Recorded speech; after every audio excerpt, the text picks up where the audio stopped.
The time has come to finally close off this company and its founder once and for all. I made a video on this company more than 6 weeks ago, calling them out on everything that I found suspicious about it and Trevor Milton. Recently we had the Hindenburg Research Group's paper exposing in even further detail what I had suspected previously. Then we got an answer from Nikola, laughably trying to comment on these accusations. Then we got the news that Nikola is now under investigation by the Department of Justice. And now we have even more questionable actions being taken by the founder Trevor Milton. So in this video I will take you through all this information, dissect it and put it into my final verdict on this company. Also, only a small percentage of people who watch my videos are actually subscribed, so if you end up liking this video, consider subscribing. It's free and you can always change your mind. Let's quickly get up to speed here. The scam started way back when they called the company Nikola. What does Nikola Tesla have to do with this fraud? Nothing. And that's the first red flag. I am disappointed that Nikola Tesla's name is now associated with this scam, but anyway.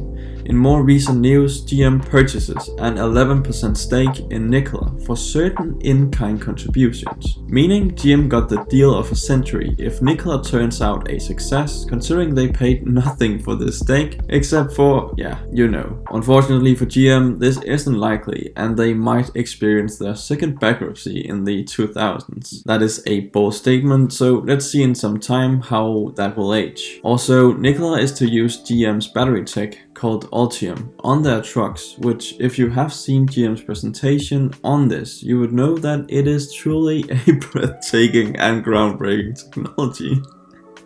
But right after this announcement, Hindenburg Research Group releases this paper, which we are all very familiar with at this point, where they go through every single action Nikola has taken to deceive and lie to investors and potential partners, and they end the paper with more than 50 questions they need answering to by Nikola. This paper gets better and better the more you read through it. It's quite amusing actually. I recommend reading it if you haven't already. And I just want to point out my favorite point of the whole paper, where they accuse them of just rolling a truck down a hill because they wanted to prove to the skeptics that their truck could drive. But the accusation wasn't the funniest part. The funniest part was when Nikola admitted to it and said that they in no way said that the truck moved under its own propulsion, and that they just said it was in motion. I had to, take a break for a couple of minutes just to get myself together after reading that, as it was probably the funniest formal statement from a company I have ever read. I mean, come on, that's the most deceiving thing I have ever seen. Why would you roll a truck down a hill in the first place? And then if you did, why would you title the video "In Motion" instead of "Rolling down a hill"? I mean, if you actually wanted to be truthful and if you want to be completely transparent, then the latter option would be the correct one. Another one of my favorites is the one with US Express, who reportedly account for a third of Nikola's reservations, representing $3.5 billion in orders, though US Express had only $1.3 million in cash on hand last quarter, meaning a reservation of that magnitude would be impossible for them to execute. Like, how could you possibly be that incompetent? It is public information that they also have access to. Why not say Amazon has an order or something like that? Though obviously Amazon wouldn't want to be associated with a fraud, but still, it just seems like something a 5-year-old would come up with. But after this paper came out, we had an angry founder that you probably know. He goes by the name of Trevor, and he went to Instagram to express his feelings. Hey, what's up everyone? So first of all, I never take any bullshit. I come straight at everything I ever have done. Never back down on anything. I have all the rebuttals done. I can't send them out to you guys. But look, I want you to know that it sucks. It hurts. I know. I'm super mad, and there's nothing I can do about it for a little bit, okay? You gotta give me some time. It's not in my hands, it's in the hands of the attorneys in the SEC. We had to wait for them to come back with a reply for quite a long time, which is funny considering Trevor's confidence in them making a statement within a few hours. He changed from the most confident guy to a little scaredy cat who doesn't know where to hide within a couple of hours on his Instagram. To be fair though, we did end up getting them to make a statement, and as you know, it makes for really good comedy reading that I would totally recommend you check out if you need a quick laugh. But even though Nikola tried to refute the claims, virtually all of the accusations still hold, which is just astonishing. Like, have you seen the paper? It is so extensive, it is crazy. But this is exactly why we now have an investigation going on in the Department of Justice. If that sounds a bit scary to you, then I can confidently say that it probably is. Consider being Nikola right now. Yeah, that wouldn't be fun. Though having a $32.5 million house in Utah to hide and relax in whilst all of this is going on is probably quite nice. To me, it is worrying that Trevors sold $70 million worth of Nikola shares right after the company IPO'd earlier this year. There's no shame in selling shares in a company that has proven to be a good investment for the shareholders, but taking their money and running immediately after getting it is just not the way to do it, especially the money of the general public. I mean, that's just mean.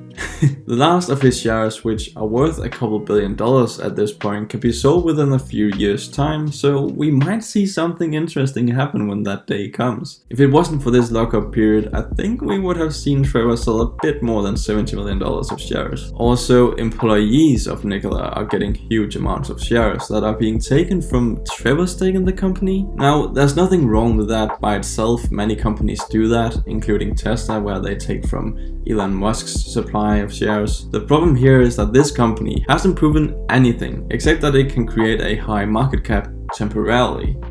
So to me it seems the employees are getting a really bad deal here. If the company ends up in bankruptcy, what are they gonna do with those shares? I don't know either. And to add to the point that they haven't proven anything, let me stress what part Nikola has in the deal with GM. They will be responsible for the sales and marketing of the trucks. All research and development will be done by GM, and the truck will only hold the Nikola name and nothing else. No Nikola Technology will be used. I wonder why. Is it because they don't have any?